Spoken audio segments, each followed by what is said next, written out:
Is Binance truly in trouble? Or again, is this market manipulation to really stop the macro inflation of Bitcoin and the cryptocurrency ecosystem, as well as trying to ensure that spending is kept under control? Well, the latest case with Binance is starting to get pretty crazy, if you ask me, and we are seeing market dumps on the back of it. Let's get into exactly what we are hearing right now. But there have been rumors that the US Department of Justice, Securities and Exchange Commission, and even the Internal Revenue Service were preparing lawsuits for a range of corporate failings where US officials sanctioned Russian crypto exchange Bizlato. They noted Binance was a large counterparty for darknet marketplaces.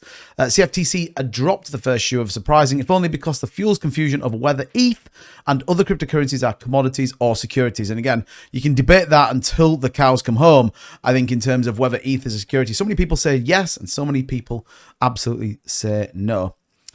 It says the CFTC absolutely dropped its 74-page complaint, accused Binance of not only servicing US customers without filing the appropriate licenses, but actively helping customers skirt know your customer and other compliance rules. Absolutely insane that they would even believe that Binance would kind of make sure that VIP customers, and it's alleged there are some notes out there, that VIP customers were told to use VPNs in order to access their trading platform.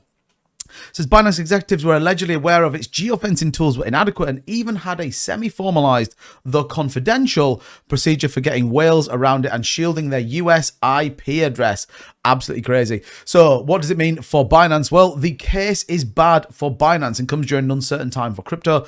Experts say this could be a fatal blow to the exchange. Worst case, and we have to stress that. And it will always be, people will always have an opinion on whether it will be or not. And people generally, when it comes to cryptocurrency, they always go to the worst case scenario.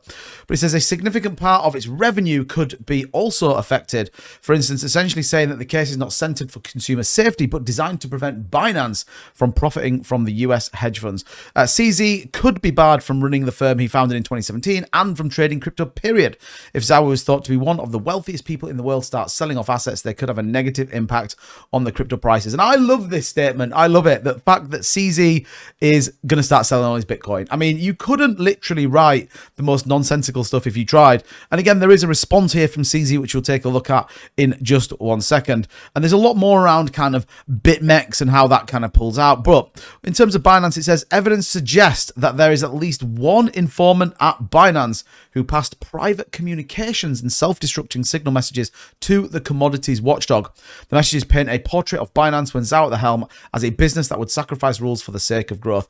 Large traders were privileged with faster settlement connections and lower fees, putting them above retail investors. And if the CFTC is believed, Binance traded against its customers, which seems to be a trend at crypto exchanges. Now, whether that's true or not, time will only tell. But we did, like I said, get this article back out from Binance. This is its response to the US Senator's inquiry.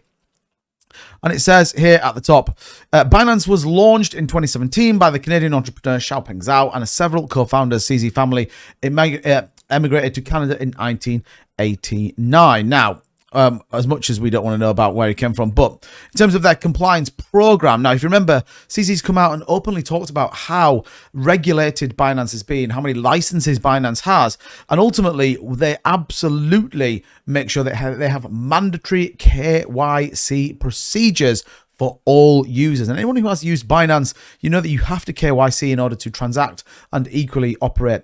The question here is, how big are the whales involved and what do they have to do to put over it? It does say here that Binance leveraged both internal tools and tools from established third-party vendors to scan user transactions and profiles in real time. Indeed, as a point of reference, between August 21 and November 22, Binance stopped over 54,000 transactions as a result of transaction monitoring alerts. And again, remember, this is a gigantic business. Equally, it's not even registered in the US, so I'm not even entirely sure how the CFTC is really going to implement this and go after them. What we are very clear on right now, though, is the absolute attack on cryptocurrency from the US will ultimately, long-term, be incredibly detrimental to their ecosystem, as opposed to, say, for Europe, for example, who is trying as best they can to bring it back here. What we do know right now, especially with holders of Binance, is that people are moving significant amounts of Bitcoin off their exchange. Now, I talk a lot on this channel about having a hardware wallet. Do not store your cryptocurrency on an exchange. Hold it in your own non-custodial wallet. Therefore, it becomes yours. We can see there a significant change in the last 24 hours on Bitcoin. Over 3.4 thousand Bitcoin moved off Binance in the last 24 hours. Again, this news will slowly develop. How much of it is going to be true? How much of it is going to be able to be absolutely defined for the CFTC? And again, how much Binance probably is going to have to pay at the back of it. We'll keep you up to date with everything going on with this one. But right now, this could absolutely signal a real challenge for the cryptocurrency market. However, Bitcoin still holding up at that 26.8 level, has broken the 27, but we'll see how this pans out. We are seeing, although altcoins starting to move. As an example, XRP breaking 50 cents earlier. So very interesting. The market looks like it wants to be resilient. Is Bitcoin and Binance truly going to be a problem? Well, let me know down below in the comments. And as ever, thank you so much for watching this video. Really does appreciate when you do support and subscribe to the channel. I genuinely mean that. And thank you so much for all the support recently on all of the videos. I really do appreciate it. But as ever, thank you so much. Leave a like and I'll see you in the next one. Bye-bye.